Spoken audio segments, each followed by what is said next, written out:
Good morning, friends.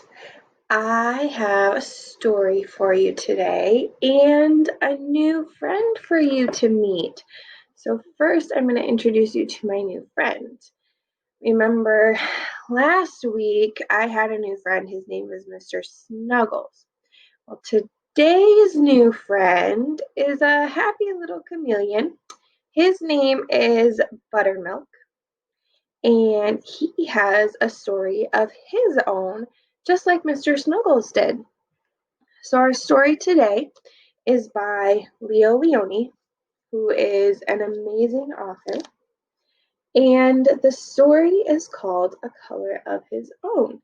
And it is about Buttermilk. You see, he's the same. It's very, very similar. So, the story is about my stuffy Buttermilk and his journey for a color of his own. So Buttermilk is going to sit up here somewhere, maybe. Nope, Buttermilk's going to sit in my lap. That's just going to be the easiest. He'll be right here with me while we read our story, A Color of His Own by Leo Lionni. I love the cover pages of these books because they take, if you look really close, it says Leo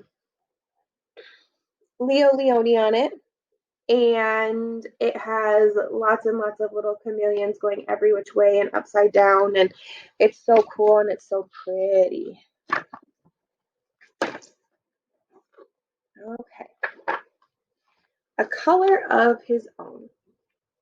The sad chameleon has a problem. Unlike all the other animals, he has no color of his own.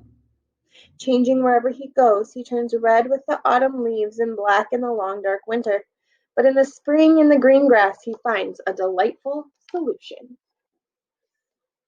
So Buttermilk here, he's a sad chameleon because he wants a color of his own, just like the chameleon in our story. So let's find out what happens in the story.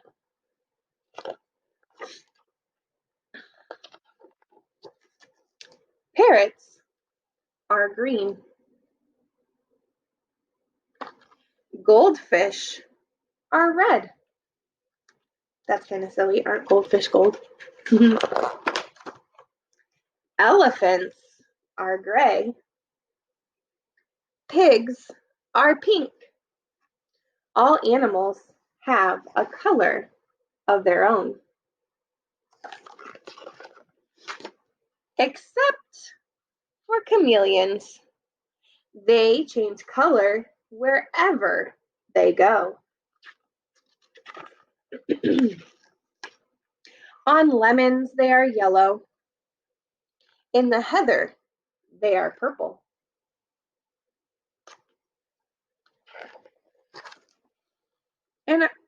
And on the tiger, they are striped, like tigers.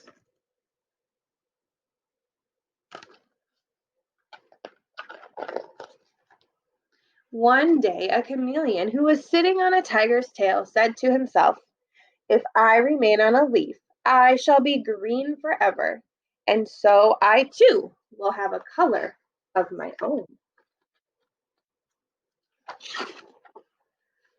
With this thought, he cheerfully climbed onto the greenest leaf. But in the autumn, the leaf turned yellow, and so did the chameleon.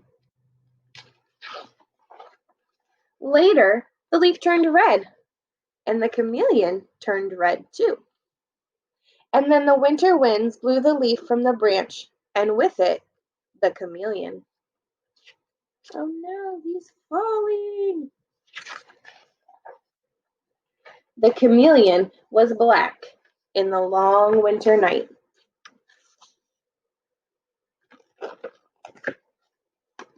But when spring came, he walked out into the green grass, and there he met another chameleon.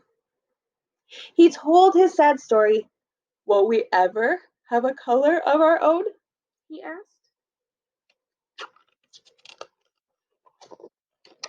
I am afraid not, said the other chameleon, who was older and wiser. But he added, why don't we stay together? We will still change color wherever we go, but you and I will always be alike.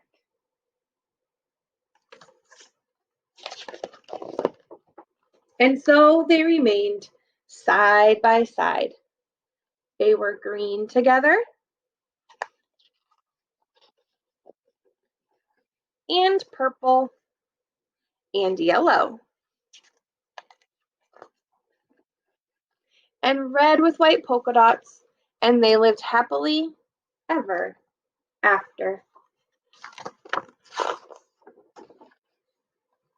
That was so cool. Our chameleon friend found a friend, and then they could always be the same color.